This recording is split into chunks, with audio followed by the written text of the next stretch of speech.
for that, but we are excited to have that problem and have so many people here. I know a lot of you drove in a long way. Thank you for giving us your time today. This is our opportunity to say thank you to you. We try to give you nice food and drinks and some goodies to take home and show our appreciation. We know we ask a lot. We try not to ask a lot, but we know that trying to marry high school and college is just a difficult process. And so please let us treat you a little bit today. A little bit of housekeeping real quickly. You probably discovered on your way up that the restrooms are downstairs, elevator or stairs. So make use of that when you need to. If you need to get up and take a break at any point, just get up and go. If you want to come over here and get food, just do that. You're not going to bother us. We probably will take a little break mid-morning because we are so tight in here. But don't worry about bothering us. I would like, and I used to hate going to things that were asked me to do stuff. I just wanted to sit and get. I was that kind of student. And I won't ask that of you today, but I would like us to go around and do introductions. If you would please just say your name, what school you are from, and what your position is. And then I will not ask you to participate anymore. And you're right there. Okay, I'm Gina Carpenter, and I'm a dual credit counselor at Wilson High School. Stephanie Lassiter, dual credit counselor at Terrell High School. Good morning, everyone. Darrell Thompson, Associate Principal, Terrell High School. Joe Nix, Assistant Superintendent for Academics at Kaufman. Joanna Davis, I'm a counselor at Kaufman High School. Nicole Cornish, Curriculum Director at Athens ISD. Kim McGuffey, counselor at Princeton. Joe Satterwhite, Superintendent, KUIC. Young Devlin, Meetings Coordinator, KUIC. Yeah, Jacobs, counselor at KUIC High School. Harry Hodges, I'm CTE Director at Lindell ISD. Alexis Barge, Academic Advisor, Community High School. Reagan Langler, Assistant Principal, Brownsboro High School. Kim Downs, Assistant Superintendent, Camp ISD. Katie Farmer, Counselor for Camp High School. Sandy Birch, Assistant Superintendent, Camp ISD. Patricia Riley, Lead Counselor at High School. Natalie Preston, Counselor at Maybank High School. Erica Bedeby, Counselor at Maybank High School.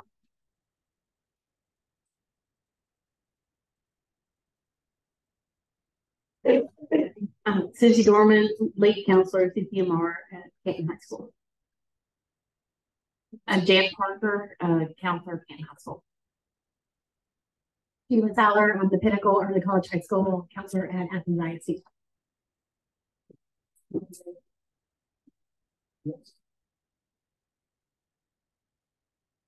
Kim Mattingly, Crossroads High School Principal.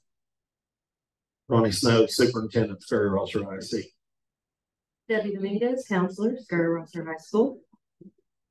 Buddy Whitstead, Principal, Martin Smith. Lauren Hall, Counselor at Martin Smith. Yes. Lindsay Batchelor, Principal, Junior High School at Natchez ISD. Shirley Harris, Brayton High School Counselor. Jeff Tauber, Counselor at Westwood High School. Amanda Perkins, Eustis High School Counselor.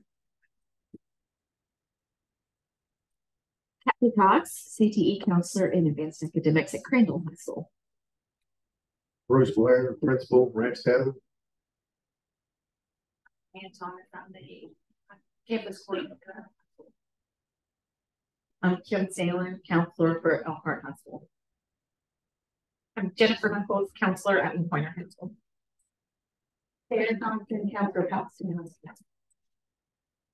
Thank you guys so much. If you see a lot of new faces, it's because we have a lot of new faces. There is a lot of turnover in our counselors this year, so we have a lot of new people on board, and we're thrilled to have that. We're going to start off this morning. There's been a lot of change at TDCC. One of the big changes is our new president, Dr. Jason Morrison. He's been with us right at 5 months, I believe now. He's brought a lot of excitement, and I will give you a few minutes to meet Dr. Morrison.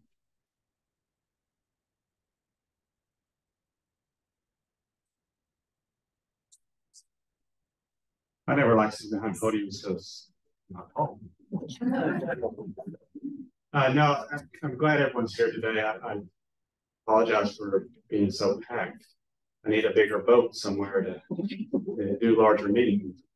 I'm thinking about where we can do it next time. Just the struggles that we all have right on our campuses, making sure we have the right space, to handle the people and handle everything. But no, I just appreciate what you do in helping advance student education at the dual credit concurrent level. And from Arkansas, it's always called concurrent, but same thing. But what you do to get opportunities for students, that may have never had an opportunity before, just to see what college is like and that they can be successful. Because I'm a firm believer that everyone needs some type of higher education. That could be a 2-year degree, a 4-year degree, it could be a 1-year training, it could be a 1-semester training, or it could be an independent, workforce customized training that's connected to an industry or something. But everyone needs some type of higher education. Obviously, we're firm believers in it because we all have advanced education and we benefited from those opportunities. So the role that you play in helping students find their path is tremendous. And obviously, I'm a little biased. I'd like for that path to continue to be with TVCC and what we're doing here. I can promise you we're shaking things up.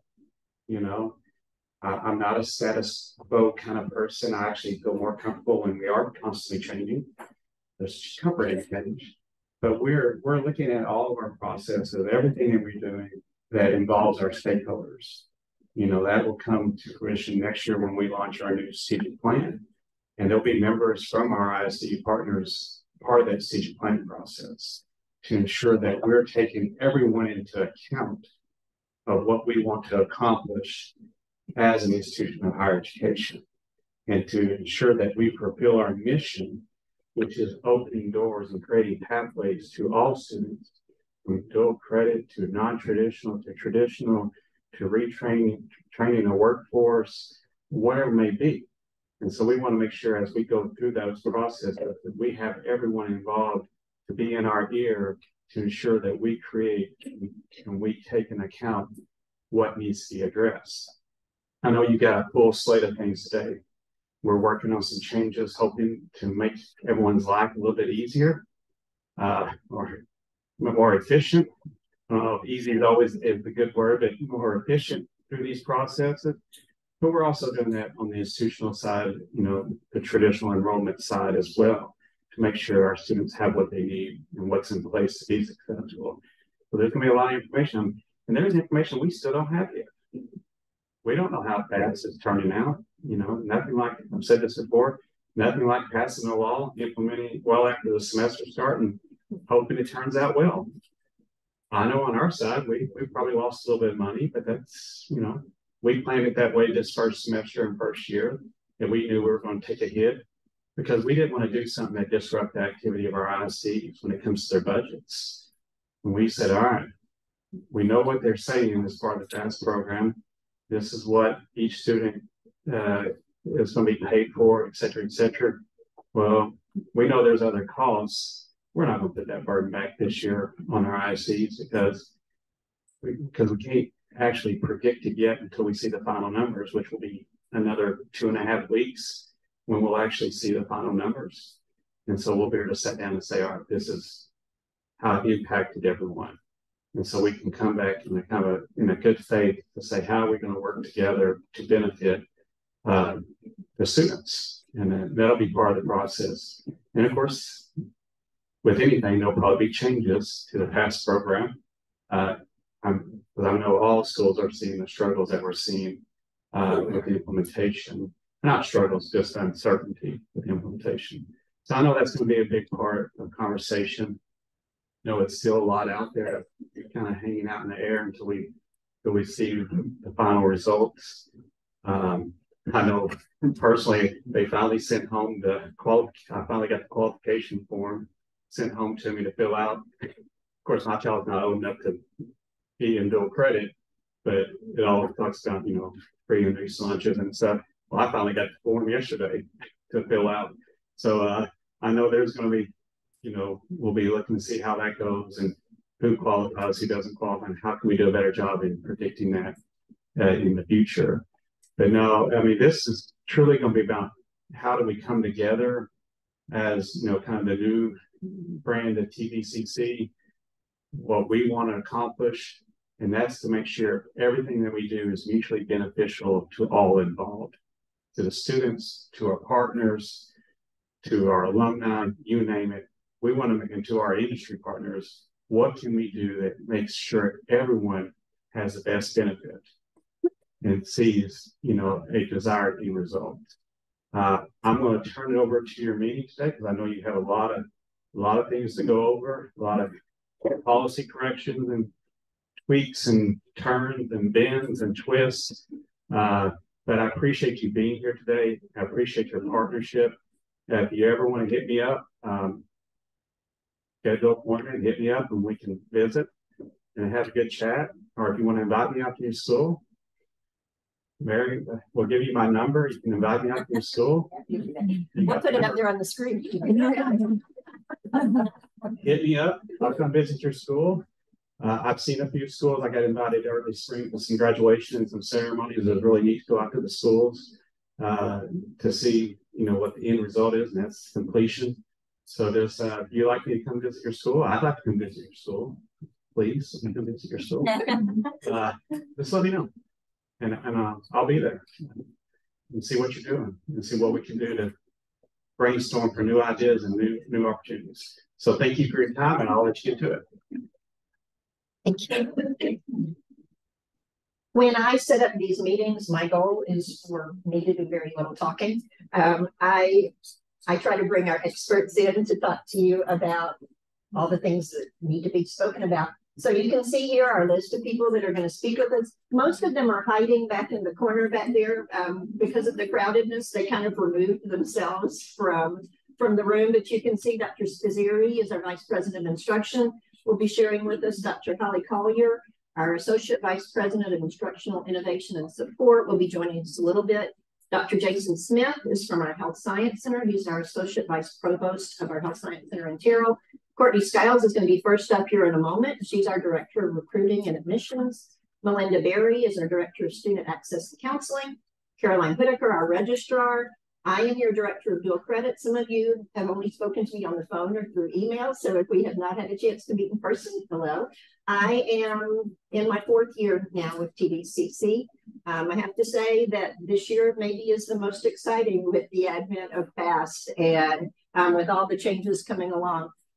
Fortunately, I have a fabulous team behind me, and with Danielle Williams, who is sitting over here behind me, as our Assistant Director of Dual Credit. Danielle has been with us just over a year now, and you'll be hearing from her in a few minutes. Chris Bell is our Dual Credit Liaison. He just walked in the door. Chris's job is to work with our embedded faculty, and we have about 65 of those now. And Chris works very closely with them. There are processes and procedures we have to have done by those embedded faculty. And so Chris's job is to help with that and support with that and make it as easy as possible. Easy is never a good word, like Dr. Morrison said, but as smooth as possible. Chris has been a wonderful addition to our staff and made us able to support your faculty much better. And then finally, Diane Hopkins also just snuck in. Diane's got more dual credit experience than any of us. She's been with TVCC. I think she's on her 6th year now. And she has seen her roles continue to change and change and change as I bring more people on. Or maybe we ask more and more and more of her, but she is the one who kind of keeps us rolling in the offices. So you will hear from all of those people as we move throughout the day. But first up is Courtney Skiles. Hi, everyone. I am happy to be with you guys today. I think I remember last year when we did this meeting, I was rolling out our brand new online admissions platform. So we survived a year. We did it. We made it through. I want to thank you guys for having patience with us as we also learn how the system is impacting everything at TVCC, and we're adapting with the changes with you guys. So in the spirit of making things not easier, but smoother, I have 2 very small changes to update you guys on if you are users of our online application. I think Mary Helen has saved the good stuff till the end, so I'll let her talk about those.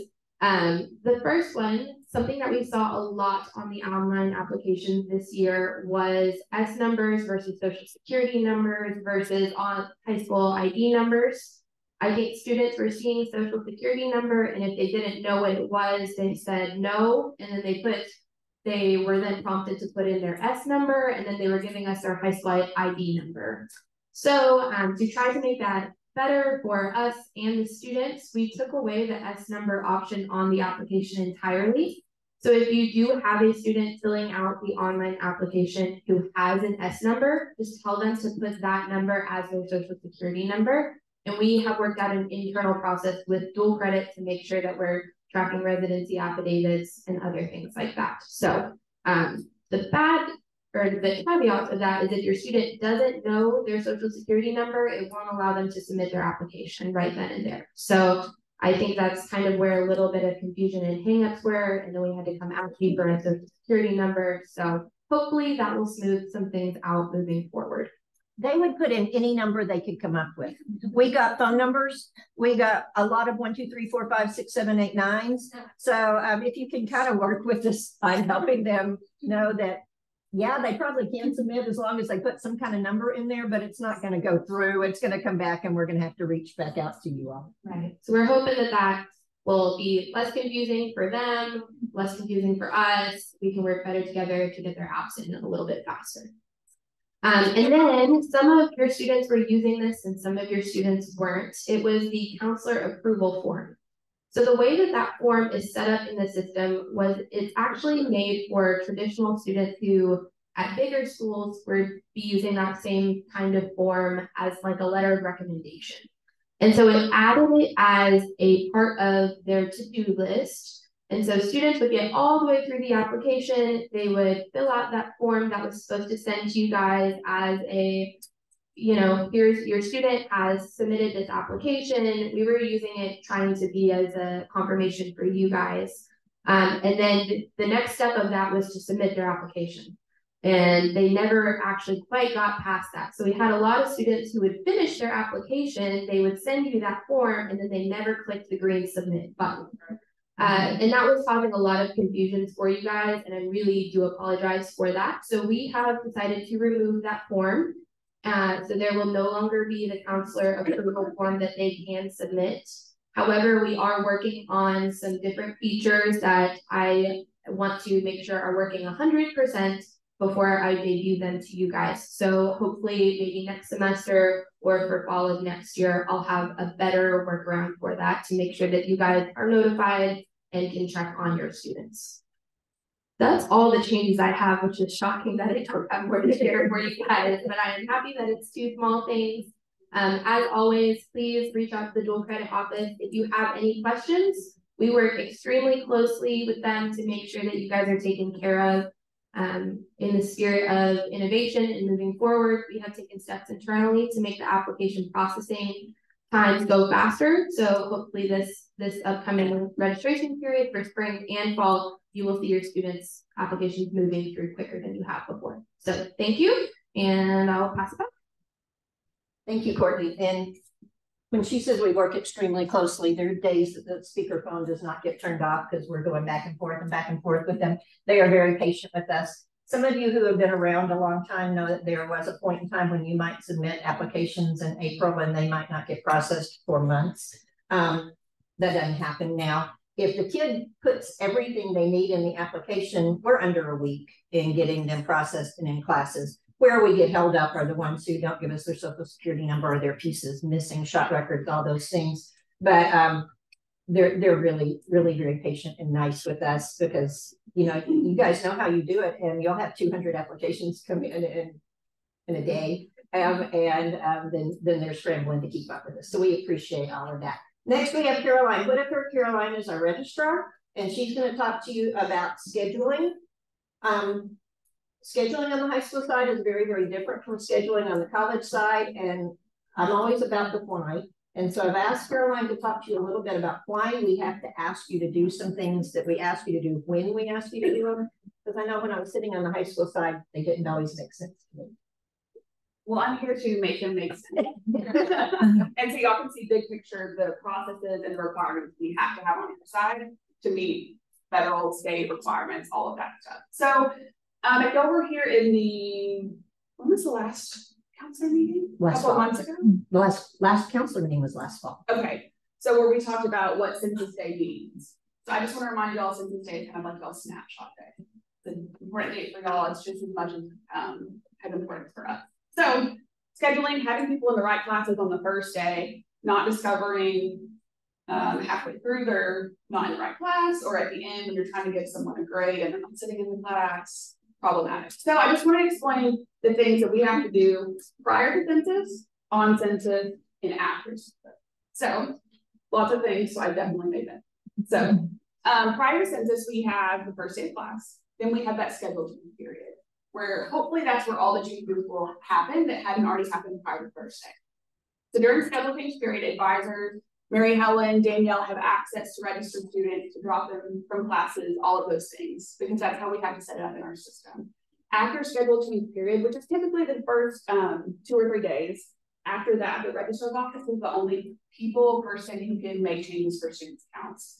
So every change y'all send after scheduled change period, me or the assistant registrar has to process every single one of those. So you can imagine, I mean, it happens for dual credit. It's also for our non-dual credit students. So whenever y'all make those changes after schedule change period, things won't happen very fast and a lot comes in at once. So things happening prior to schedule change period would be beautiful for our end. We also have our drop them on payment schedule. So the Texas Higher Education Coordinating Board says by census, students have to have paid in full, set up an installment plan, and now the FAST situation that we're also working through. So let's say a student, you'll notice after census, they should have been in a class. Well, by that point, census has happened, they haven't made payment toward that section.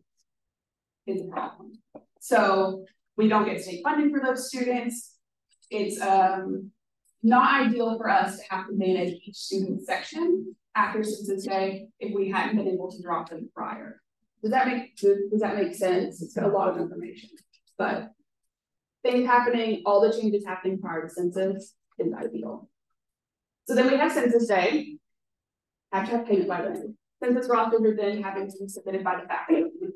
If the student's not on the roster, they should have been. If the problem, they can't mark them as not attending. If they're a veteran, or if they're using veterans benefits through financial aid through their parent or something, then the veterans benefits are not calculated correctly. They're not in the section marked as not attending.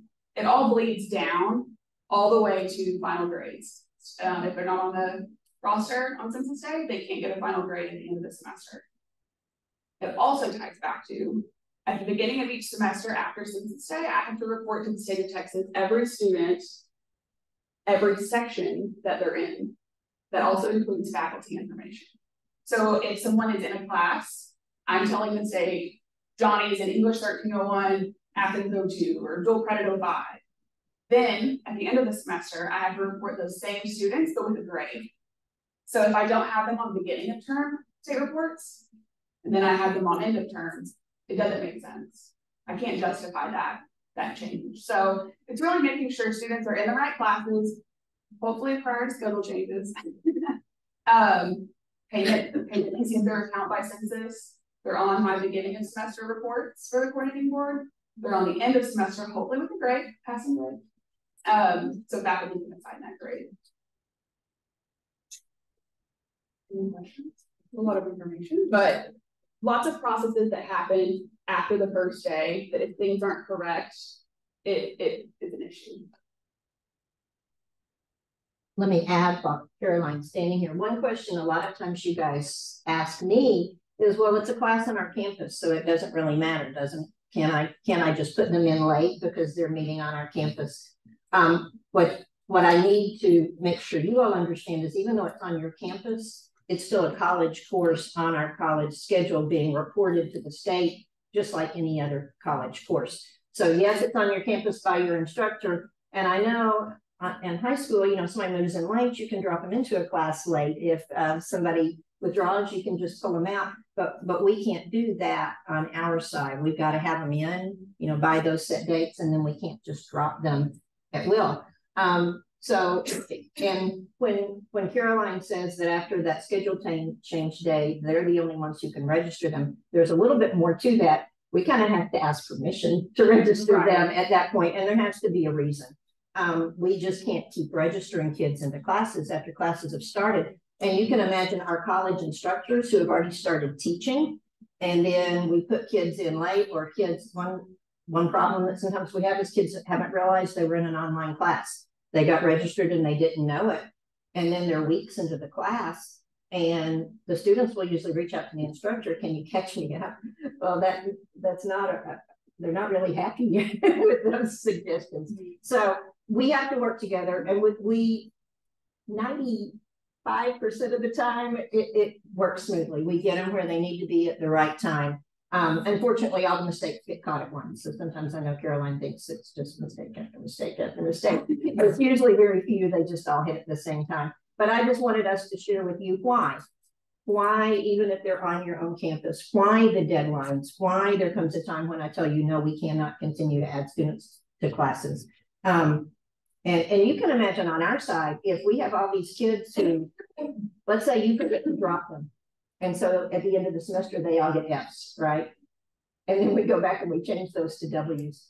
What does that look like on our side that we had all these dual credit students who failed classes, and then we went back in and changed it to a W? So we have to really, really, really document if that ever happens, and it just can't happen very often. That would be a huge red flag that TDC is changing grades. I think one struggle that I personally have on the registrar's office side with that same scenario, can we change these to W? Someone should have submitted something, it didn't get submitted. If that was a non-dual credit student, I mean, it's their responsibility to handle their business. I understand with high school it is a little different, but I'm going to try to hold dual credit students to the same standard I would hold a traditional student to.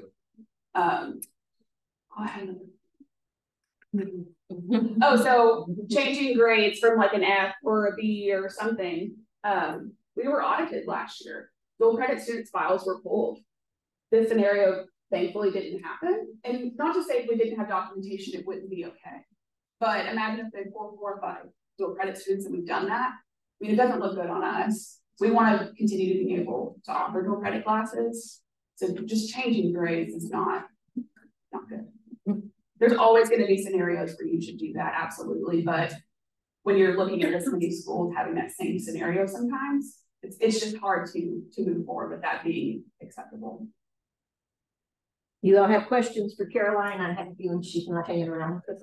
I'm going to say for the max. Okay, great. Also, kind of consider if you have 3 scheduling errors. We have 35 schools. So if you have 3 scheduling errors, each of 35 schools has 3 scheduling errors. You can see how quickly we get inundated with errors. Thank you, Caroline. All right, so Danielle now is going to come talk to you about a couple of new programs that we have that we're excited about. Some of them are new, some other things were started last week, but all yours. All right, so you, counselors, you guys should have gotten an email, I believe, last week or the week before. Mary Helen sent out an email about Ed Ready. This is a new program that we found last year at a conference that we went to. We had heard from you guys that kids were struggling passing the TSI test, either the English or the math portion or both. And so we heard you. We were looking on the lookout last year at conferences to try to find some help for you guys. I did send out a 1-pager last year, and I can send that out again of just some free resources that are out there for TSI prep.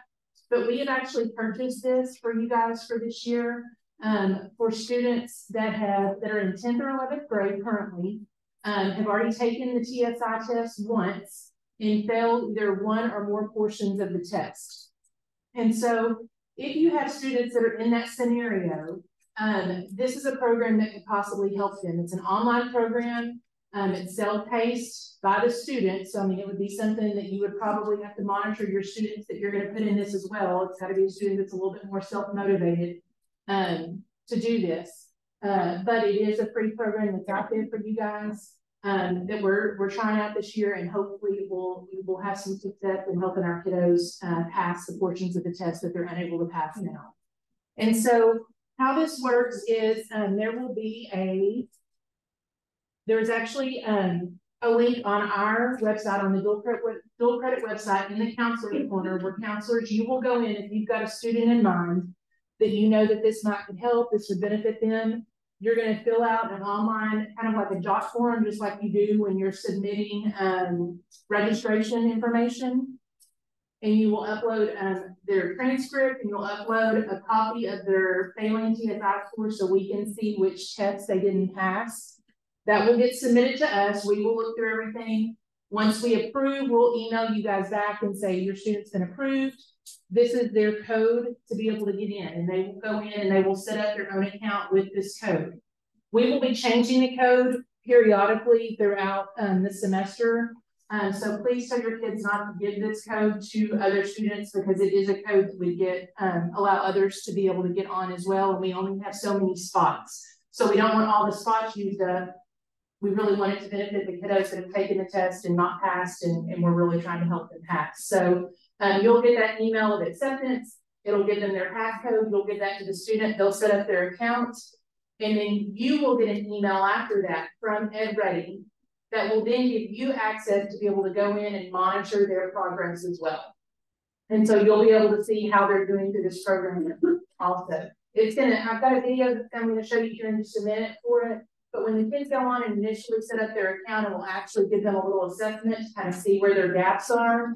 And it will basically focus in on the areas where they're the weakest to really support that TSI test and what they need. So it's really tailored to the individual student. So let me get to that video and just show you a little bit about what it's about.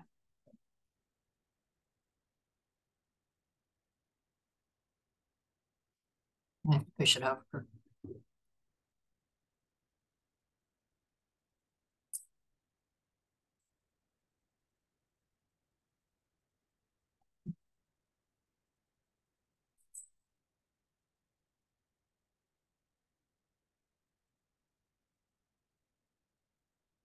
Is a personalized math and English readiness platform that helps students identify and then address gaps in their math and English content knowledge.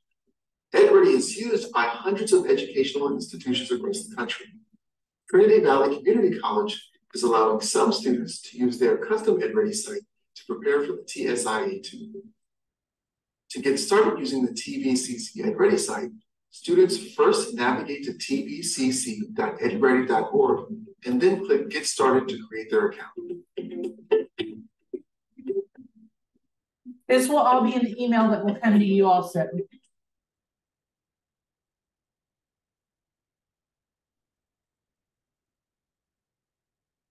Confirming their account and logging in, students will be prompted to enter an access code or goal key. This key will be specific to each individual school and will be for either math or English credit. Students then take an initial diagnostic assessment so that they can see what they already know and what they need to work on.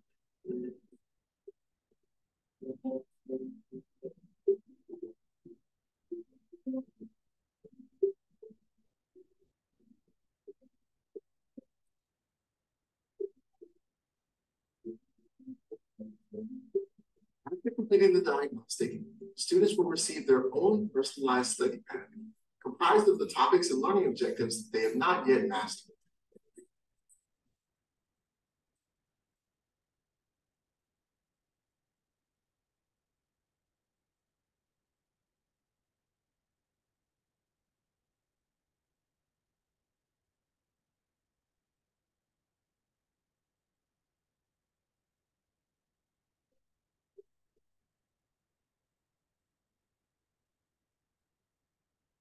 They will use EdReady's built-in study resources to learn and then check their knowledge again on individual topics, increasing their EdReady score as they show mastery.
CSIA2 Math and English Prep are divided into two parts. When students complete part 1, part 2 will unlock automatically.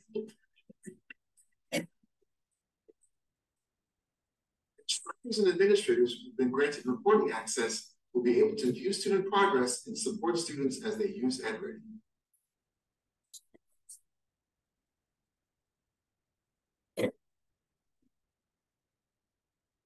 All right, so that is EdReady. That is the program that we've got available for you guys to use with your students. We do have 2 schools, I believe, that have already sent in some students to submit for applications to be able to use the program. So I know we sent it out. We sent out quite a bit of information here lately, but we wanted to kind of give you a little bit more information because when you saw this, you may have gone, well, what is this for? What's this about? So give you a little bit of information about how this possibly can help your students at your school. Let me add real quickly. We did go to the conference looking for information about this. We found this program. I applied for an internal grant from TDCC to purchase 250 licenses for this. I really thought I had a major win when I was able to get that money. So we purchased 250. When they're gone, they're gone. So as the students apply, we're going ahead. 3 students already have gotten their keys and are ready to start. I think we have several more, 3 or 4 more who have applied, but I haven't gotten the keys out to them yet. So that will happen maybe tomorrow. They can do either math or English or both. And all we're really going to ask of you all on the backside is that you help us know if this was successful, that you let us know if they finished the program and if they passed the test. Whether I'm able to manage something like this in the future would be based on whether this was successful and was actually a help for our students. All right. And then the next thing is something that we actually rolled out last year. This is our shout outs and our TDCC talk. Our shout outs you've probably seen on social media. For those of you that are new this year, I sent out an email early August about our shout outs and how we post on our social media website. And we want to spotlight a high school each week of the year. And so I sent that out to you early just so you would have it. You would have the Google link.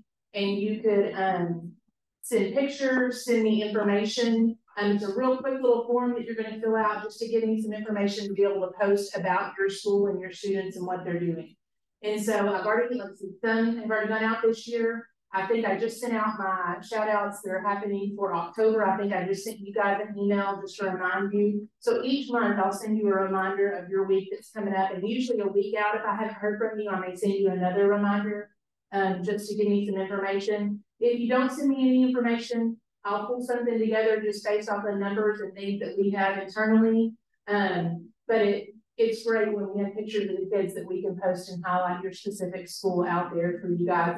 And I also like to tag your high school. If you guys have social media accounts, I try to tag in your schools as well so that they'll post on your site also. So those are our shout outs. And then our TDCC talks. Were something that we started in the spring of last year. The topics that we had last year were preparing for the first day of class, and this is really for the embedded teachers. We did one on roster certification that was again for teachers, but also for counselors to be able to help with questions that your embedded instructors may have as far as roster certification. We talked about all things testing. We had one on online application, and then we had one about navigating our website. So these are going to be something that we start up again in the spring, where we will have Zoom meetings. We'll send you out the Zoom link where you can come on live, or we also record those as well. So you can go back and watch if you can't at that specific time. So if you guys have some topics that you would like for us to cover, maybe something that would be beneficial for you, send those to me in an email. Give me an idea of what are some topics that you might like to see us cover. They're usually pretty short. We usually don't go over 20 minutes in these TDCC talks that we have, but just getting information out to you that's going to be beneficial to you, to your students. So if you've got some ideas on those, email them to me because we'll be happy to look at those and see if that's something that we can do in the spring. Okay, thank you. With Danielle working on our social media presence, we've gone from getting like 13 hits a week to like 10,000. She has done an incredible job with our shout outs and pushing out our other things. Melinda Berry's going to now talk to you about our dual credit and for your students who have special ed or 504 accommodations, how that works on our side. Good morning. I had a PowerPoint last year, but I think halfway through before not. I was just stuck on that doing. I have some just quick points to make. You probably all know that your students are college students, and they do qualify for accommodations if they have a 504 or SPED need. I try to make it really easy for you guys. I know I miss a lot of students. I'm going to leave my cards here, and I want you guys to take, especially the counselors, and if you have to give them to the diagnostician. If you will just email me at the beginning of the semesters the list of students that you have that are dual credit and that they have accommodations, I will then reply back to y'all with the process of what needs to happen. It's very simple. Really all I need is just their 504, their SPED plan, and then I also have a request form that needs to be filled out. And then that's pretty much it. I would love to come to meetings if you guys would send me an invitation. I do that with Athens, and it's incredibly helpful for me to get to know the students. A lot of times I'm going to have them for 4 years, and I don't even have my students for 4 years. So I love to do that. I'll make the trip, I'll make the drive, whatever, if I can, because it's super helpful for me to meet them, to hear from the teachers and, you know, all of that stuff. So it's also time and time again when I do that, you know, in college, you're not, the accommodations in college and high school are different, but we also have a little bit more leeway in terms of being creative. So we've had a lot of students that I've worked with in Athens that, you know, just have some situation that comes of it, and we just have to sit there and talk about it, and you know, we figure out something that's going to work for them. And so it's just important for me to get that information to you and to let you know that I leave a lot to me to get this service in for the students that qualify. And I know I'm missing a lot. And I know it's a little extra stuff, you know, something for you guys to do. But if you kind of get in the habit, Athens is like, I'm on the list every time I have a 504 meeting. Polls help set that up, and it's been amazing. I love it, and I love the students I see on, you know, on campus. And I have a private testing room. If I have a private testing room in Athens, I also have a coordinator in Terrell who oversees accommodations there, and we have facilities for students if they're on campus and they're taking classes and they have testing in a quiet environment or they have oral testing as an approved accommodation, we will provide that. So anything we can do to help that process, it's just a good thing for us to do. I mean, obviously, it's a law. Can you talk about your students? Oh yeah, you totally, yes. So that happens a lot. Oddly enough, it's very frequent. It does, and that is considered a temporary disability, along with pregnancy and other things. So if when in doubt, ask me. Just email me, and if you ask Mary, she'll send you to me.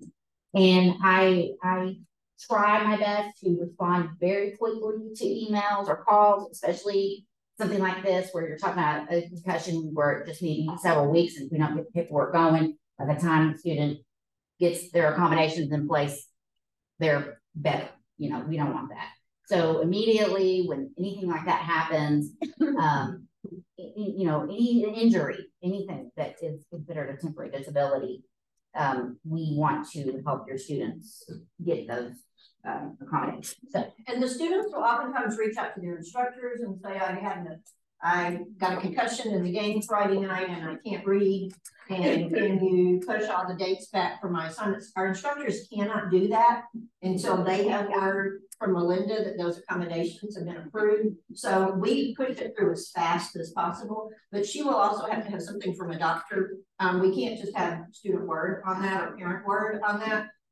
It's pretty much, it's the same, you know, I'm going to be getting their 504, their SPED plan for their accommodations throughout their time here, but on that is their diagnosis. So that's what Mary Helen is saying, that with any kind of other temporary disability, it just needs something from the doctor. And also the students can't just tell their instructor, I'm supposed to have oral testing, I'm supposed to have extended time, I'm supposed to have this, I'm supposed to have that. That has to come through the counselor to Melinda, to the instructor. And I promise you, the minute I get those messages, like, Melinda, how? And she will reach out to you. And the instructors, if they don't, and this happens a lot with our dual credit students, because there is I've tried to think of all the ways that I can make it as easy as possible for y'all and build that bridge. And that's another reason why I'd like to be invited to the meetings, because if that happens and then the instructor says, okay, if you're an embedded instructor, especially, and that's what they're used to, you know, they can't do that in the college classes. So it has the approved accommodations have to come through me, the instructor signs it. And so, yeah, that's an important difference in high school and college. So, but if you have any questions or anything, call me, email me. I'm going to leave a big stack if you want to take. I'm going to leave some more than this if you want to take a few and take them back to give them to your diagnosticians or anything like that. So, did y'all have any questions? The other day, I was doing this thing with Dr. Morrison. He's doing this Facebook Live thing, and I did it, and my mother said, Melinda, you need to quit talking with your hands. It's very distracting. And I was like, Mother, I can't stop doing that. So I'm sorry. It's just me. If you have any questions, think of anything right now. I'll be here. I'm going to be waiting and be here for a little bit. I won't be here for lunch, but just email me or call me or anything like that. And we'll do what we can. They have told me that they're wanting to move breakfast out of here and move lunch in, and it's going to be noisy for a couple of minutes. So why don't we take about a 10-minute break? If you need to go down and use the restroom, if you want to grab food before they go away. Right. And then if you want to talk to Melinda, I'll do.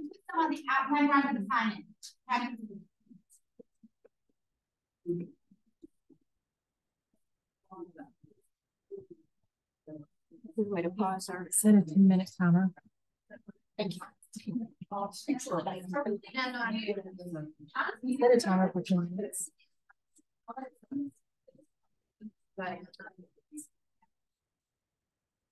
Yeah, Zuri's going to be talking to us, and I think this is the stuff you really want to hear about.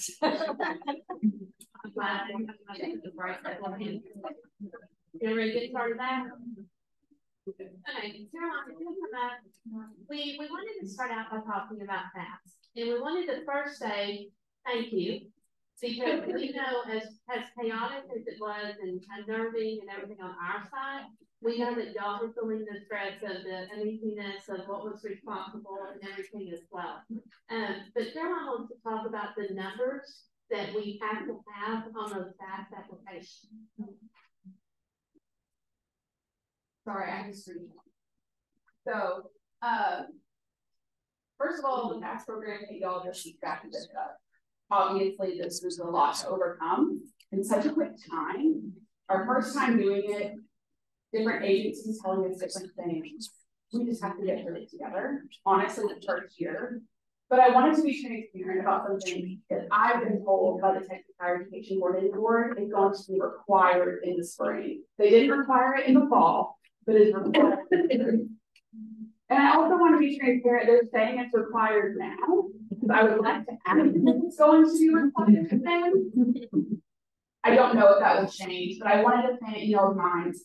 We will most likely be asking for this information, so we could start trying to figure out what it is. So And Caroline, we need that number for every dual credit student, not just your FAST students, because our report has to have every dual credit kiddo on. So what I probably will do is send you a dual credit roster from the fall and ask you to put those numbers in. And then if we add kids in the spring, we'll have to add more numbers. So I'm honestly just reading this off of a spreadsheet that I was sent from the coordinating board that we're going to have to turn in. And these are the requirements. So a lot of this we already have, like our price code, your enrollment, social security number. If a student doesn't have a social security number, we have to report the S number. So that doesn't change. Oh, it's right there. So on top of that, we have to report the TEA issued Texas Student Data System Unique ID. TSDS number, I mean, but that is mid-digits. Yes. Okay.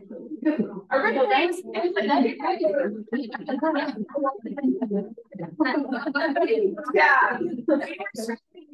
The Peking ID and that was a different column on, but it was. So if you know what the TSDS number is, just know we're going to be asking for it. 10 digits, not 9, not 11, 10. And if you don't know what that is, I would get a friend in this group and ask them if they found the ID. I can't guide you on how to get it. I just know I did. So it's a bummer. Hopefully I can get more information, but we just don't know. That's really all I have about everything else. You need the PIMS code. Yeah, they told us that we did, and then they sent us this that never said PIMS. Yeah. But interesting. Okay, it is a different number. That was a question. So the TSDS number is just their ID number through the state. Okay. The PIMS code for free or reduced lunch would be completely different. And that's the 1 or 2. I don't think we need the PIMS code. That will be on you all's reporting side. And I will apologize. First, I sent out and said we needed PIMS IDs. Then I said we needed social securities. Then I said we needed unique IDs. And then I just quit. So, and I told Caroline that I'm not asking them for another number. This is crazy. So, yeah. And they said this and for the fall, you can use the social if you don't have the others. So we were like, thank the Lord. But spring we will need it. But I mean, I don't think we're going to need the PIMS, but I want everyone to be prepared to go to it. Because I don't know if we will. They may change the requirement. But as of right now, no. Okay. That's all I have. Did you say for just the FAST kids or all of them? Everybody. For everyone. We need the unique IDs for every dual credit student. So in case y'all don't know, what we have to do, we can't report to cohort and say these are the students that are FAST eligible based on what our ISP partners have told us. We have to turn in rosters for every single student that's enrolled in a dual credit class. And then cohort and TEA get together and they decide, okay, this is who the ISPs have reported that's eligible. These are who's on the roster from the colleges. Let's marry that together. And then they send us a report back. So sometime around the middle of October, we'll get a report back that says, okay, these are the actual number of students that are eligible for it. The reason we had to ask you for a list of FAST students was for our billing. We had to know who was not going to owe anything this year. So that's why we asked you to go ahead and send us that list so that we could waive all the charges on those students and they would not be charged for their classes. So it comes back to Census Day. On Census Day, it is required that students have an installment plan set up, paid in full, or met an institutional policy that was created. And then all of a sudden it was like, oh, warrants are fast. So that's why we needed to list so fast, and we'll continue to do so fast. That's why we'll continue to need it that fast. By Census Day, I have to know if there's charges will be waived. So reporting someone after census and we've already charged them, we actually legally can't charge. That's what we're telling people right now. So having to say all of that is like it can change. But having that list early, it all always comes back to Census Day and the requirements for state of Texas. When I send you a schedule report now, the schedule report I send out, you're going to see that your student is either designated a dual credit student or a FAST dual credit student. And as we enter them, that's how we know who not to charge. is the ones that you gave to us and we entered as fast. We waived all their fees on those students.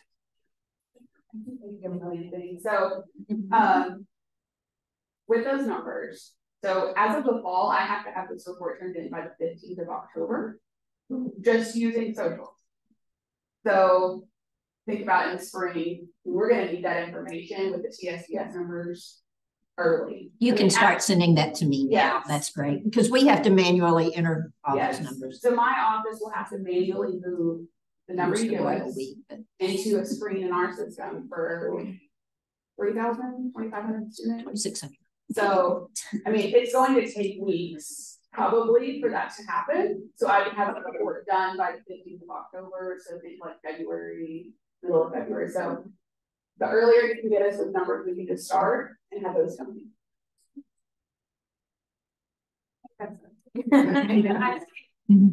The only thing that I wanted additionally to talk about with that, and Dr. Morrison actually covered this at the beginning. We met internally and we said we didn't think it was fair for us to go to the ISDs and say, just pass this on and y'all are going to be responsible for textbooks or fees. I'll tell you, at the state level, they called all of the vice president team, the presidents, and we went down to Austin for a meeting, and the question was asked, you know, we're sitting here in June, I think it was June, not in July, and, you know, the ISDs, their budgets are set. They've been set.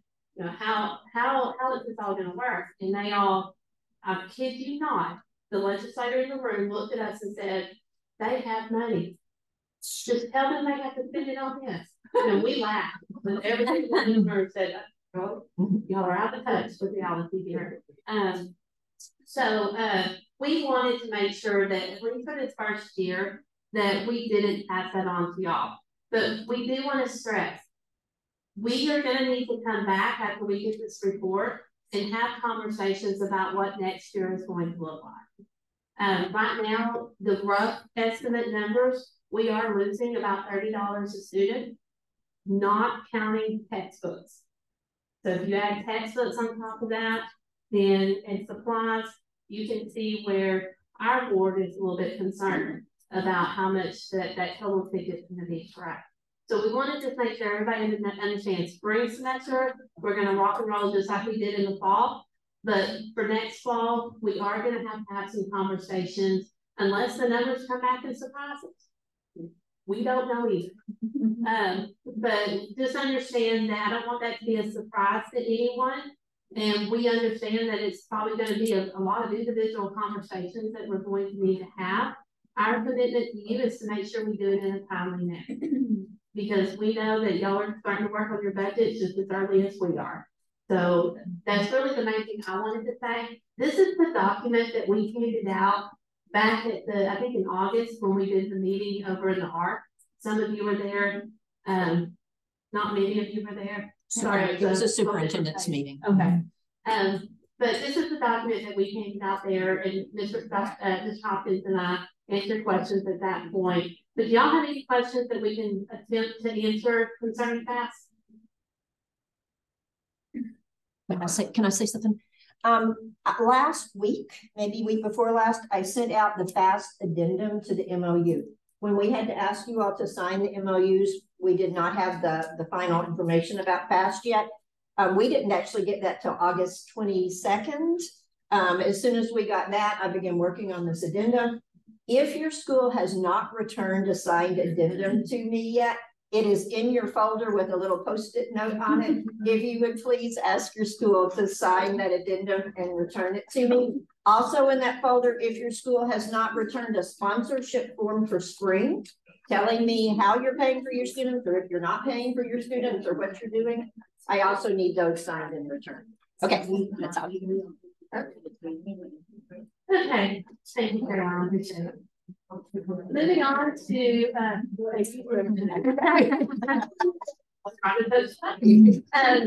moving on to additional topics. So it's not a surprise to everyone. PVCC is moving to we've made a decision to move to 8-week terms, and we've been talking about this for a while.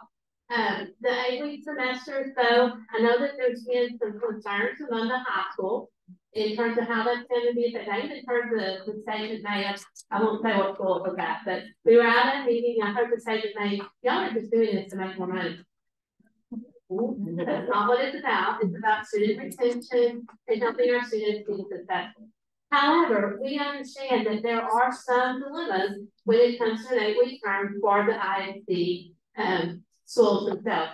So yesterday I sent out an email. Mary Helen was very thank you very much for sending that out for me because I don't have contact. So everybody, at least one person in every ISD should have gotten that email. If you have not gotten that email, please let Mary Helen know. At least 3 people at every ISD should have gotten that email. So I wanted to make some clarification when it came to 8 weeks because some of the conversations that we've been hearing really were just, I'll be honest, not true. And I think it's kind of that whole telephone game. You get one person that says this and another person says this, and then all of a sudden there's this fire, and it's like, whoa, everybody just take a breath here. So still, but we're not going to get into the details of anything today. That's not the purpose. Mary Helen made me promise that I wouldn't derail her meeting by talking about 8 weeks for the whole time. But those upcoming round tables, and I think, thank you, that we have coming up, we try to do one in kind of every region. You are welcome to, I mean, you don't have to go to the one closest to you. If there's a day conflict, you can go to anyone that you would like to. You can come to multiples. You can come all 4 of them if you want to. But we're going to be going into a lot of details in terms of what our plans are. And then, but really for the heart of what we're trying to do is just to listen. So we want to be able to sit down, have y'all have the opportunity to come to the table and say, have you thought of that? Okay. The bottom line, just to kind of put some fears out there. We are, if it's a class taught at your campus, it can stay 16 weeks. Okay, not an issue. It can stay 16 weeks. Now we have had a school say, do we have to stay 16 weeks? No, you can go 8 weeks. But that is the option that we're going to have individually with you. We have been working hard on our side because one of the big concerns that I've heard was how do we juggle the high school schedule with their fall and spring terms, and how do we juggle that with your 8-week terms and then some 16-week terms? So one of the things that we came up with was an option to allow dual credit students to be in a cohorted online section. Now, come to a round table because the details of this is crucial. We have to have the information early.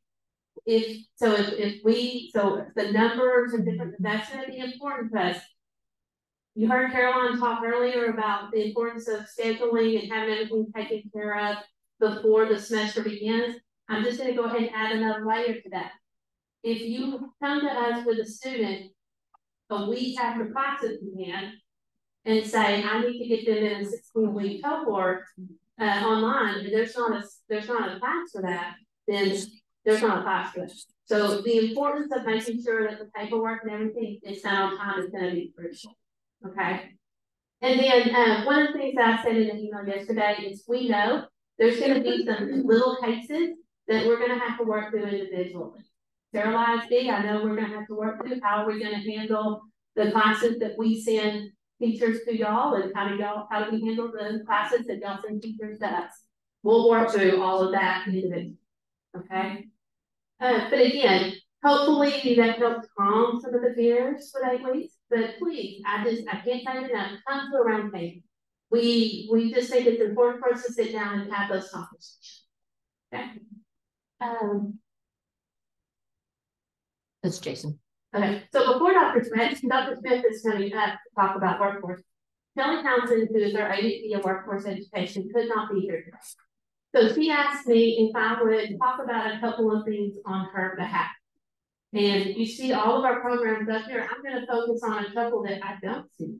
And everything is not up there, and at the bottom is cut off also. Okay, so we have 2 new programs that I was really surprised that some people didn't know about, because I thought we had done a ton of marketing about it. But we have 2 new programs I want to make sure everybody knows about. We are offering plumbing and electrical trades on the Terrell campus. It is a night program. It is taught on Monday and Wednesday nights. And it is open to dual credit students. And the great thing is, we actually have a foundation that has given us scholarship money. So it's eligible under FAFSA, but if you have a dual credit student who's not FAFSA eligible, we have money to help them pay for this class. It's a fall spring cohort, and at the day one that they enroll and they start the program, we have two master electrician and a master plumber that are teachers. That's important because of the fact that they have that master status in their field. The students that are in that program, day one, start earning their hours for the number of hours that they have to complete in order to be licensed in the field. So we feel really great about this program. It's a great program. We also have electrical line worker.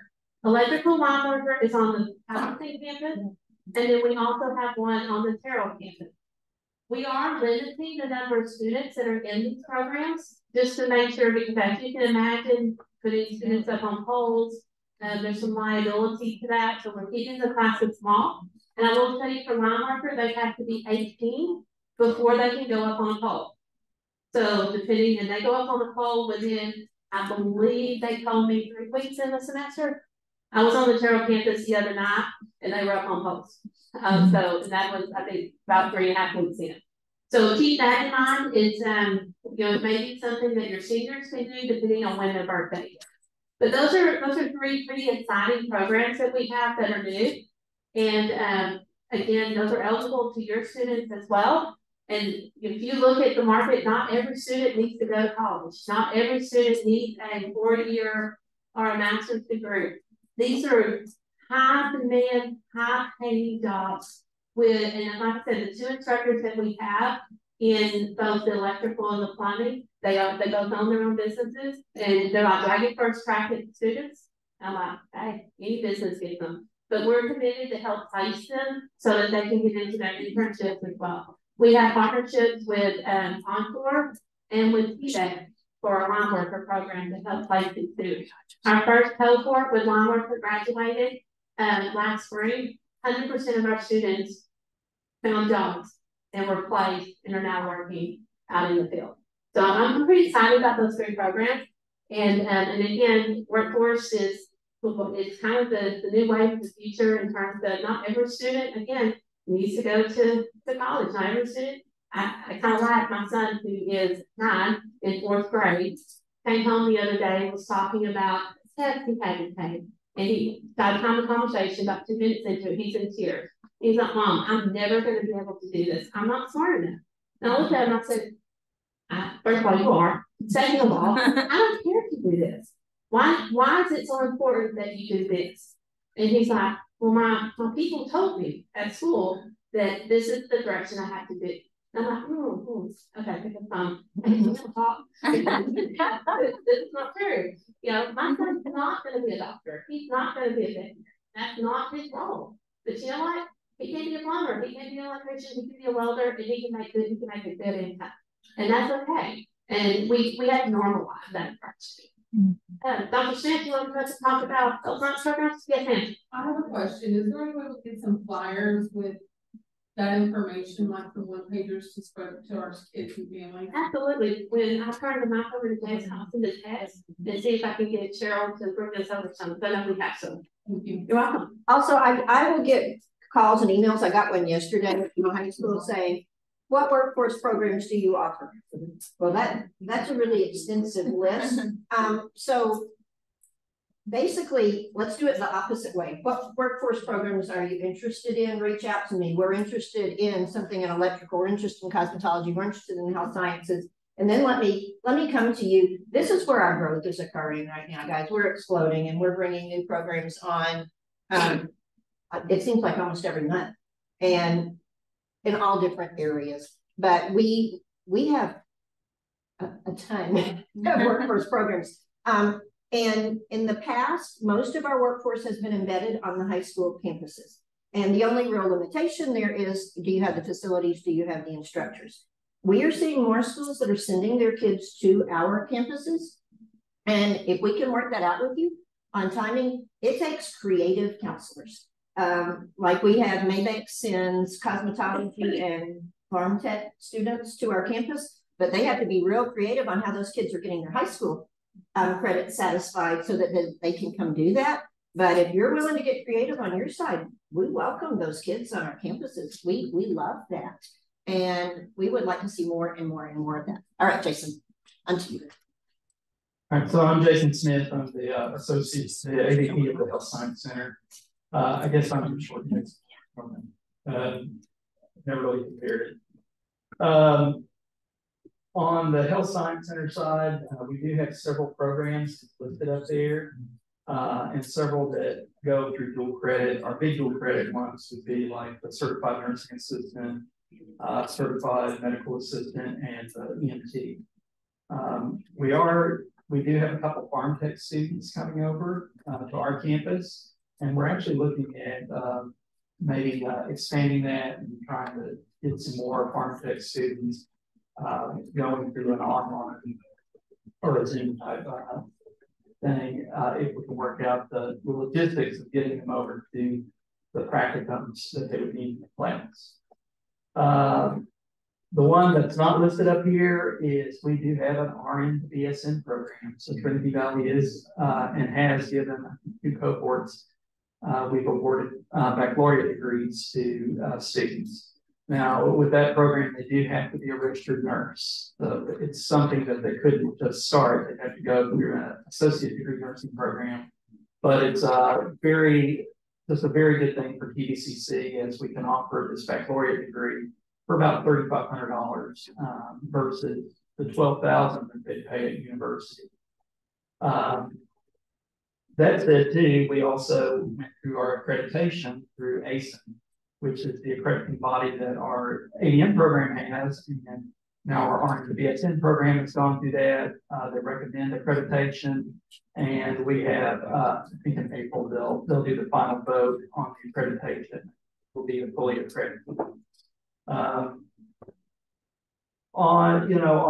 the counselor side, the one thing I would say, and I was very shocked, last year I was able to visit with some students at a high school through one of their health occupations classes, and I was just so shocked on the number of high school students that had an idea of what they wanted to be, but really did not have a clue about how that goes about, because they just say, "Oh, I'm going to be a pediatrician." Okay, well, you got to go to medical school.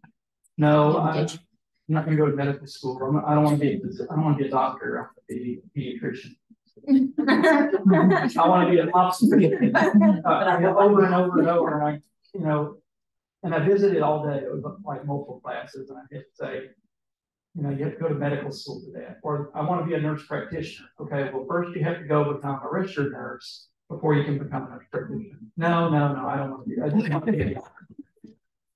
So, I would advise on the counselor side is they do need to be aware that it's not just prerequisites, but there's certain things. If they want to become a dermatologist, they have to become a physician, not just a general practitioner.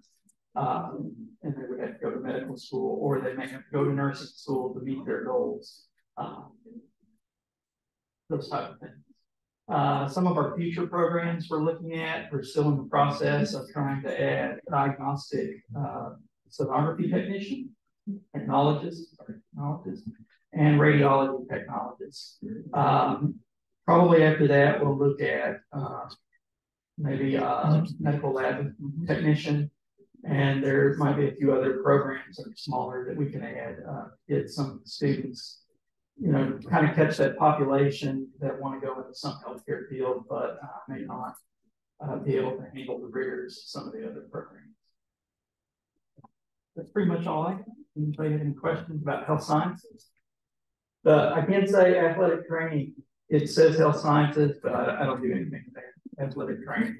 We'll move that. You have to ask somebody else. Let me give you a little teaser, and I may be too early on this one to be saying it, but we're working on a farm tech program that the students could begin online, and then they would eventually have to finish up attending some classes at the Terrell Health Science Center. But that won't be for probably another year or more, but we are hoping that we can maybe make that available to more high school students. We also went and talked to UT Tyler about a month ago, and some of the talks got started with them about maybe even getting a contingency type plan or some sort of agreement where they could take Farm Tech at TDCC and have a pathway that they can go and just become a pharmacist.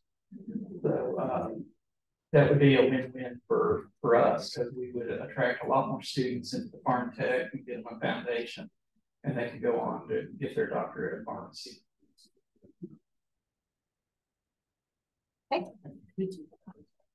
Okay, we're going to do a little shuffle here. We need to do a little change out on our technology and pull up a different website, but our food is here. So let's take a break. If you guys will get your food and get settled in, we'll kind of do a working lunch because we've got a little bit left to cover, and then get you all out of here so you can get back to your campuses if you're not staying with us for the afternoon. So it looks great. Go ahead and eat party.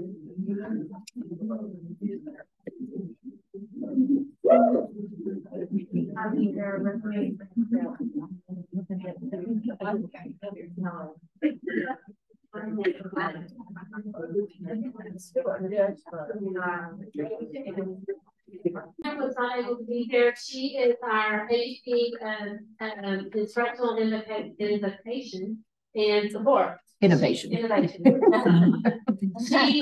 She was going to talk about course certification. So I'm not going to go into a lot of details. I just briefly want to tell y'all. I pulled up my course, this right here, the Faculty Resource Center, all of your embedded faculty have access to this. So if they say, I don't know, then yes, they can reach out to Chris wherever he went and ask him questions. They can reach out to any of the extension chairs. They can reach out to Mary. She can forward it to the appropriate person, or let you know here. Pretty much every question they can think of is right here, along with step-by-step instructions on how to. So they're having problems with course certification. There's a video in here for this. So this is really a great resource for them. And for course certification scale, on the embedded faculty, the pure embedded faculty, it's very straightforward. All we're asking is for evidence that they're teaching the state approved learning outcomes.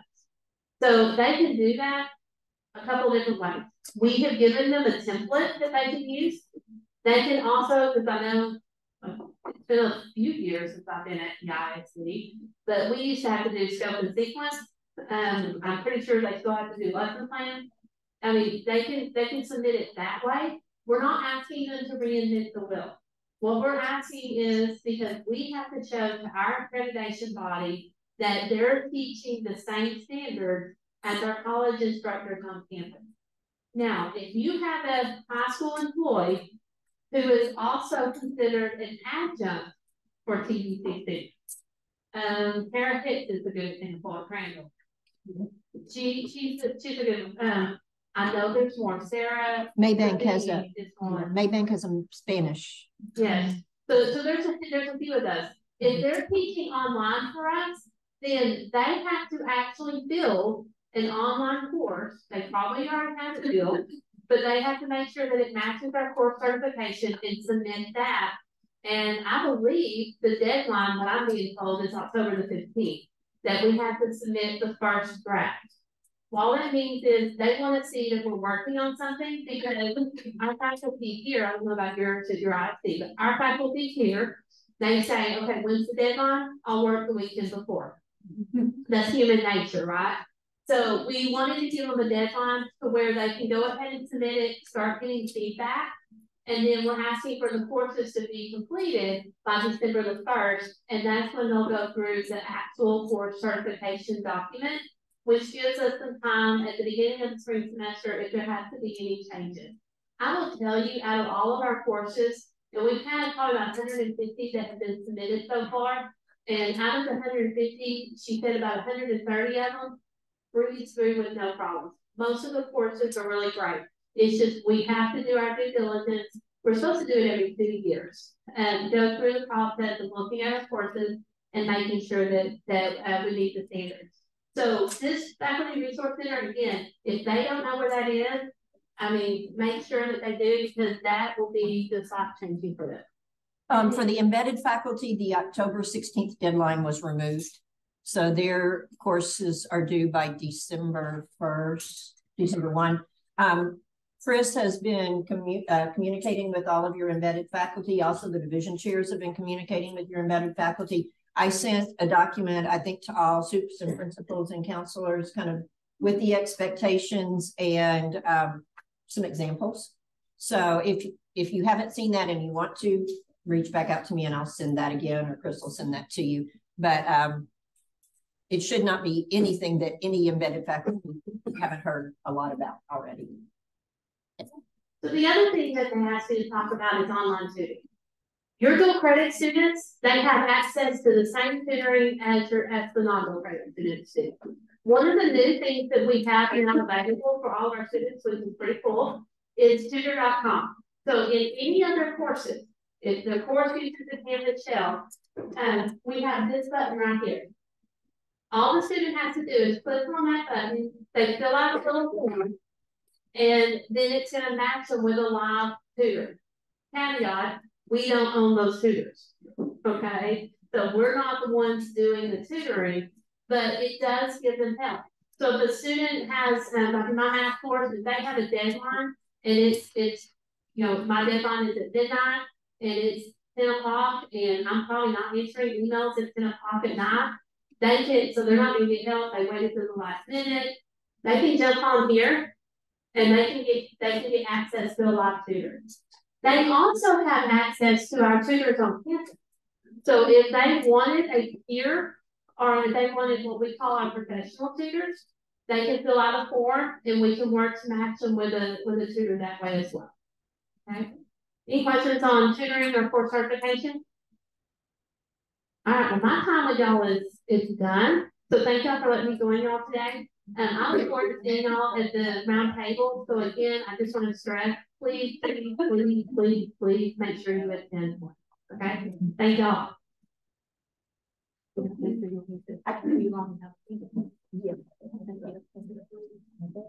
don't want mom to come down like this. Where is log out? Keep the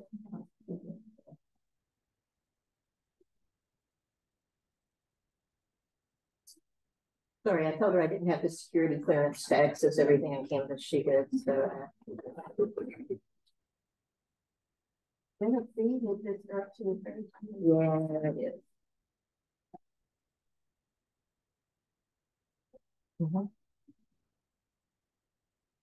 Here. All right. All right. So now you get a little bit of me for a little bit. So I'm going to do just some kind of updates. And this is something I'm really excited about. I feel I always want to take some of the load off you guys. And when we're able to take some of the load off you guys, this is a win-win-win. And this one not only takes the load off you, it takes a lot of the load off our office too. So we're super excited about this. It's kind of been years in coming, but we got there. So from now on, your workforce students do not have to take the TSIA prior to taking workforce classes. So if you have kids who are strictly workforce, they're just working on a well-being certificate, they're just doing cosmetology, they don't have to take the TSIA. I sent this to everybody in an email earlier this week, but we're super excited about that. Then our 9th and 10th graders, they still have to take and pass the TSI English in order to take academic classes. And I will tell you, I did a lot of, before I went to our people and asked for these, I did a lot of research and I did find out that's pretty common among community colleges, but they no longer have to take the math TSI. Now, so you're ready to put a 9th grade, 9th or 10th graders into academic dual credit classes. They're going to have to take and pass the TSI English to take any academic classes, even if the class doesn't have a hold on it. Learning frameworks, DCIS, they still have to take and pass the TSI English. They don't have to take and pass the TSI Math until or unless they're wanting to take courses that require the TSI Math. And we do not approve the courses that take math. require math for 9th and 10th graders anyway, so you're probably looking at your juniors, in the sophomore year, junior year, taking the math. So we're super excited about this. We did have to work with the registrar's office on how to get applications processed without PSI scores. Diane's not in here, but that's going to be hers to work with. But big news here, and I think this will help all of us quite a lot here. 9th and 10th grade exception policy changes. This is another one that I'm super excited about. And again, this is going to be good for you, and it's going to be good for my office also. New 9th and 10th grade students now only have to submit passing TSI English scores and a high school transcript showing a GPA of a 3.0 or higher to be allowed to take approved academic dual credit classes.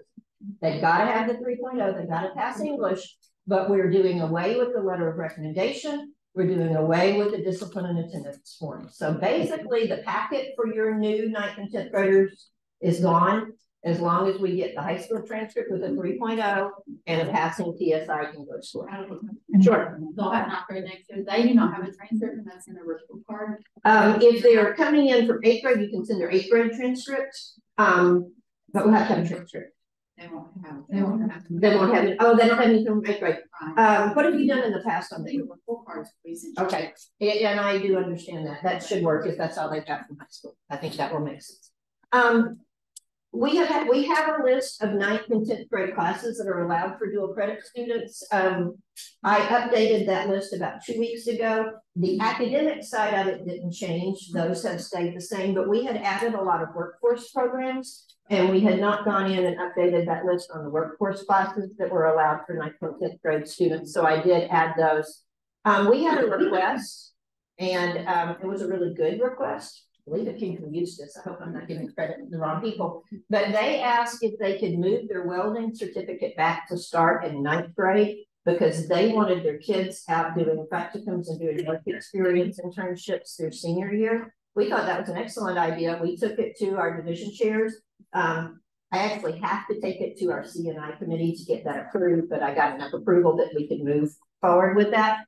But to me, that's an example of if you have a request, and it's a good request that has solid backing behind it, bring it to us and let us look at it. We don't always know what's going on the high school side. For instance, when the accountability changed so that you all weren't just getting credit for students who took the TSI, but you were beginning to get negatively impacted if they failed the TSI.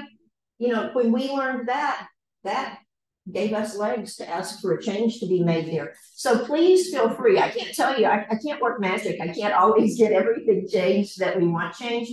But I will tell you, I went in with a list of 5 or 6 things to our committee when I was asking for the change in TSI, when I was changing for the 9th and 10th grade policy. I wasn't told completely no on anything. I was told you need to do more research on one, and I was told, let's see if we can make that work on another. But when we can, and when we have good sound reasons to make those changes, our people here will always listen when we're trying to make those changes. We don't want to be stuck with policies that no longer make any sense. Okay, Caroline got ahead of me on this one, and so we'll breeze past this about the unique ID numbers. We do need to start collecting those numbers. She asked me if I would start asking for that, like when we were in the middle of registration, and I said no. I said, first time I'm asking for 3 different sets of numbers. I'm not going back and asking for a 4th. And let us get registration behind us before we start doing that. Okay, we changed our concurrent form. Please, please, please burn, destroy, tear up, delete, do whatever you need to do to get the old ones out of the way. What I really don't want to have to do is you send me concurrent forms this time and I have to tell you, I'm sorry, I can't take these, go back and get the new one. But that is what I'm going to have to do. And this is not a Mary Helen call. This is from well above me saying we had to make some changes to this form. So please, anybody who has anything to do with registration, get rid of the old forms. We tried to go through and purge every one of the old forms off anywhere on our website. If you see one, please let us know because they were posted in a lot of different places. Okay, the big differences you're going to see up here. And it's really not a lot, but it's pretty critical. Up here, we added, is the student FAFSA eligible, yes or no? You all have sent us lists, but let's say in the spring, all of a sudden you have a new student that's come in that was not on your list. This will be a trigger to us to go in and check. It's gonna take all of us working together to make sure we catch all those kids, but this is hopefully gonna help us catch them. By the way, keep this in mind. They're only eligible for FAFSA if they qualified at any time prior, the 4 years prior to fall 2023. So if you have a student who goes on free and reduced lunches this semester, they don't qualify. It was a 4-year look back, so they would qualify. Next year, in the 4-year look back, I had a parent call yesterday and say, my kid, I turned in their paperwork yesterday, they're on FAFSA, I need you to waive their fees. Of course, you're not on the list from your school, so no, and if they get qualified for the semester, I'm sorry, they don't. But good news, next year, they will qualify. We added this statement here, FAFSA eligible students may have the tuition waiver for up to 5 classes per semester. Now that is based on the fact that our normal policy for dual credit students is that they only are allowed to take 15 hours a semester. We do waive that when there is need. And if we were to waive that, they would also have the waiver for those additional classes. But we really don't recommend high school students take more than 15 semester credit hours, whether they're embedded or not embedded. That is a heavy load for any student.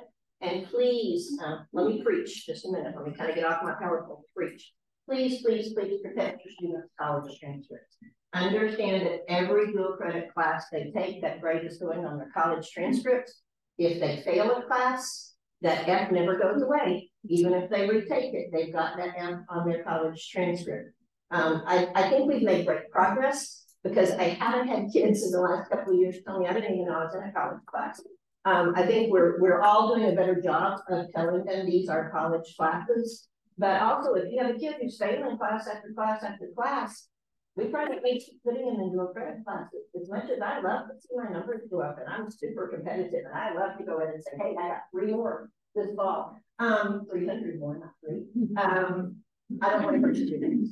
On the flip side, and this is one that I've learned more about in the last year, when a student goes to earn a bachelor's degree, they are eligible for financial aid for up to 180 hours of classes. It doesn't matter if they didn't use the financial aid for those, it's how many classes they've taken.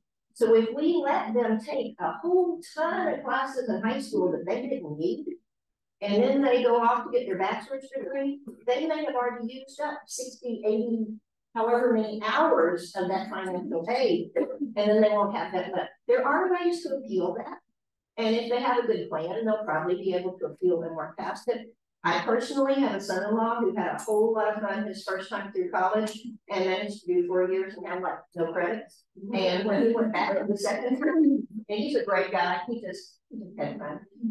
But when he went back the second time, he could not qualify for financial aid, and all his financial aid had to be private loans, and they will carry those forever and ever and ever. So guys, work with me to protect your students. They don't get this. They don't understand this. Parents are going to hear free dual credit. They're going to want to go into everything, but we've got to understand the grades are the grades and the grades that are on a college transcript.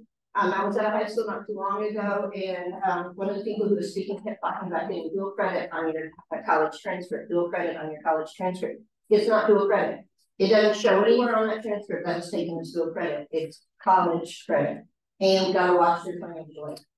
Okay, so down here, this is a new statement, and this was because of FAFSA. I acknowledge that I am responsible for any tuition or fee expenses not covered by the dual credit tuition waiver, FAFSA waiver, IMC sponsorship, or Marcus and Award. Basically, anything that's not covered by anything else your student is understanding that they're going to have to pay.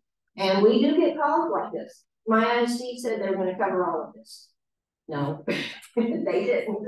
That's not what they told us. So, you know, usually we will send them back to the counselor. But sometimes, especially with FAFSA, the idea is out there that all dual credit is free. All dual credit is not free for everybody. And so we've got to watch that. This is going to become more important. Actually, down here, the difference in dual credit and college credit only. FAFSA only applies to dual credit. So if they are taking courses for college credit only that are not going on a high school transcript, FAFSA doesn't cover that. So make sure anything that you're putting in this section is going to appear on a high school transcript. And I have a feeling that's going to be audited at some point. I feel like at some point, if they continue with this program, they're going to have a show that these courses are actually going to actually benefit. For our private schools, apologies if we have anybody out here. FAFSA doesn't apply to private school, FAFSA doesn't apply to homeschool, it is only for public insurance. Okay, now I'm going to show you some fun things that we have done this year for new. And on July 27th, we had our first superintendent's meeting since I have been here. I don't know if we've ever had one prior to that. We invited all the superintendents to come together. We met at the ARC, which is across the street from TVCC. Dr. Morrison was able to speak to them. We did talk about FAFSA. We talked about the change to 8-week. We talked about what's going on at TVCC. I actually requested that meeting way back in the spring because I felt like sometimes our superintendents aren't aware of what we have to offer and aren't aware even sometimes of exactly what their kids are doing. At that meeting, we presented a form that we called our school report card, and you have a copy of it in your folder. It's on cardstock. And that was something that Danielle and I worked on. I don't think I put it yet. Good. Danielle and I worked on this for a long, long time. Before Danielle ever came on board, this was something I wanted to do, and I just couldn't get it all together. We went to a conference and we saw this form, and we came home and we emailed the guy who had done the form, and we said, can we have a copy? And he was so generous when he sent us the template. So then we were just able to tweak it. What I wanted was a board-ready form. I wanted a form that you or your superintendent or whoever needs to could take to your school board and say, this is what our kids are doing. This is what we'd like them to do. This is how many kids. And so you can kind of see as we work through that. Couple of things we have not been able to figure out how to do yet. First gen students, that is now being collected, but it's being collected with the new application system. So we weren't able to pull that yet. So just because you have all those people on there doesn't mean you have that many first gen kids. Matriculation rate, that is something that we do want to chart, but at this point we have not yet been able to chart that. So we will continue to do these forms. They will come out May or June every year. But we were excited to be able to add that to the list of things that we put out there for. Also, in your folders, you're going to see a much simpler form that is just a summary of what your students did for us this fall. Now, that school report card, that was summer of 2022 through May of 2023. Okay, so that report card's a year behind. These that are in your folders are this fall. And what I've done on here on this fall is to our understanding what your students are working on with us up here. Any embedded academic courses, any embedded workforce courses, embedded instructors, and then any online courses that your students are enrolled in with us. Here's why this form is going to be so important. First, it's great to see. And I think the first time I showed Kathy Cox this form, I said, it looks so simple here. And Kathy said, I do so much more work than that. We know you do so much more work than that. But this is, for me and the way my brain works, this was very helpful to me. You heard Dr. Staziri talk about when we start scheduling cohorted online classes for your students, we're going to have to know how many students you're going to have in online classes so that we can schedule the right number of sections. So with this, I'm giving you your numbers down here for this fall, how many kids took these online classes.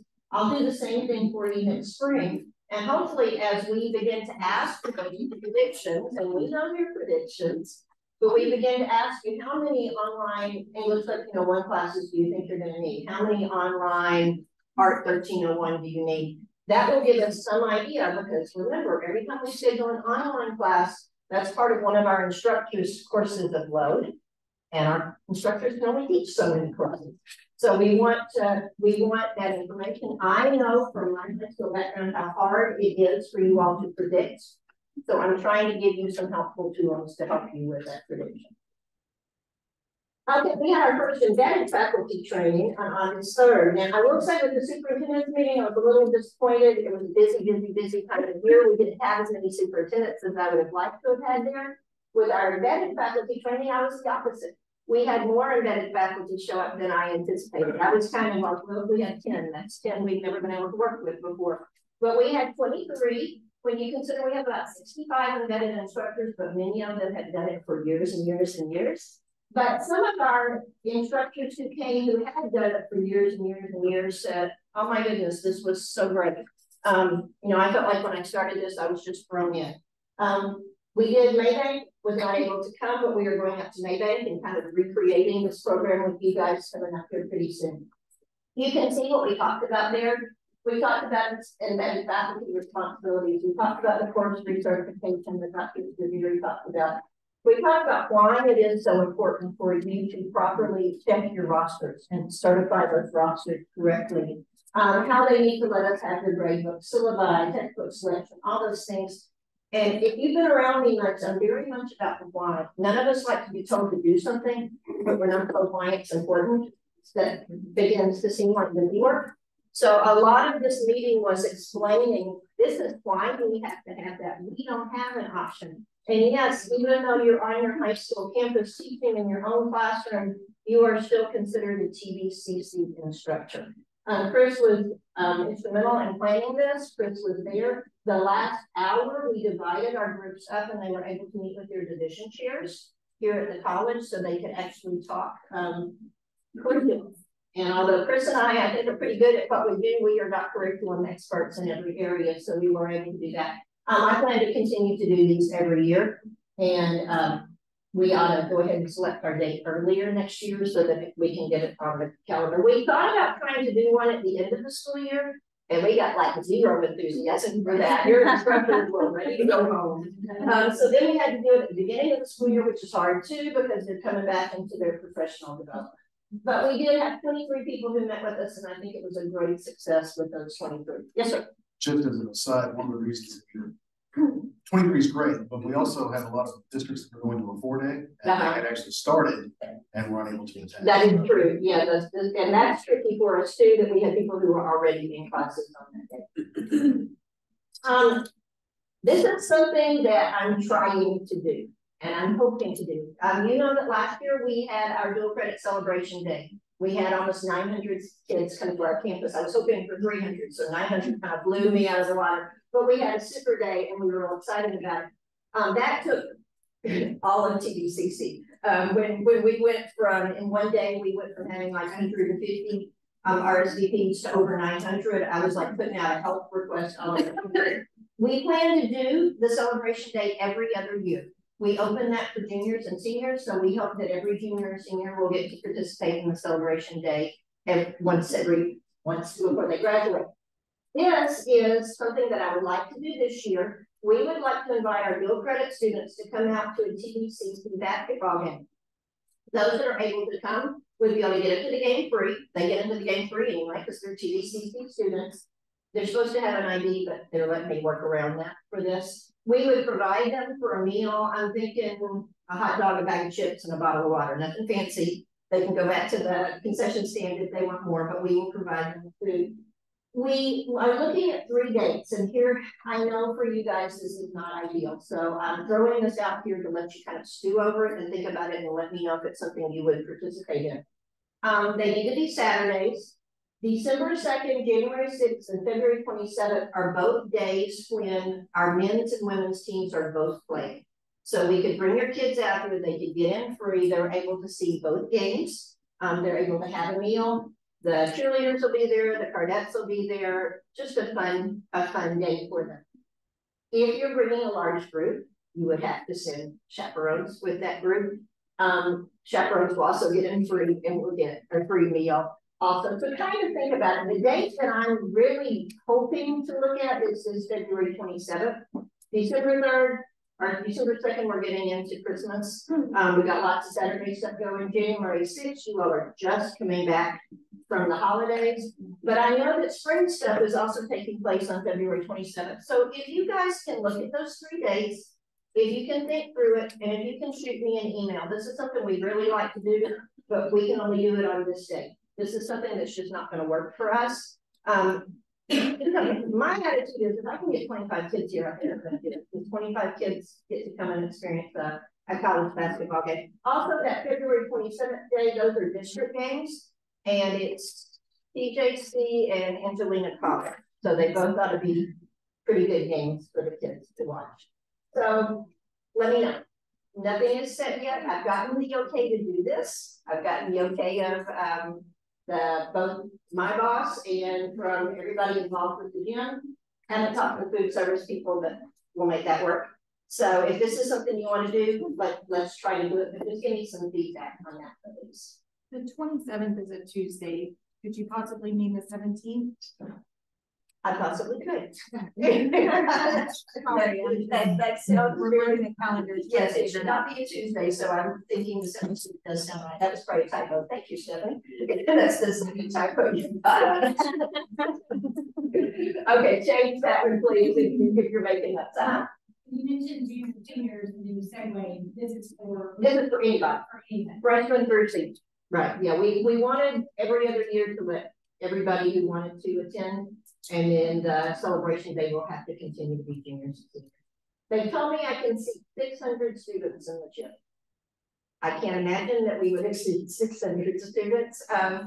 If you all surprise on a Saturday, right? If you all did surprise me, we might have to divide up among the girls' game and the boys' game, but I don't see that being a problem. It would be a great problem, but I don't anticipate that. Okay, we are pretty close. It's 12:07. I said this at the beginning, and I want to say it again and again and again and again. I know what you do is difficult. I was on a high school campus for years and years and years, and I know what we ask of you is very difficult. There is no way to make it this simple, but we continue to try to simplify and simplify. These are some pictures of our kids. I think are pretty great. If you ever get a chance to go to a TDCC graduation when you have kids walking the stage, that is super exciting. We are giving kids futures. We're building lives, changing lives that some of these kids would have never gone to college. And kind of keep in mind, if you got out of high school and you had never attended college and your parents had never attended college, what a daunting task to enroll in that first high school class.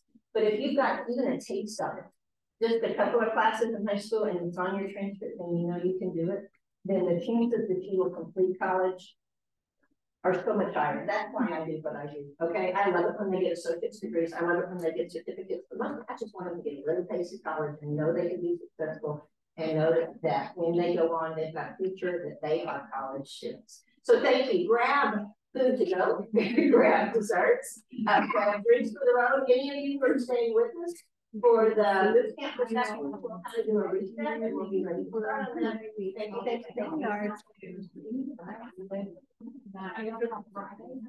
you.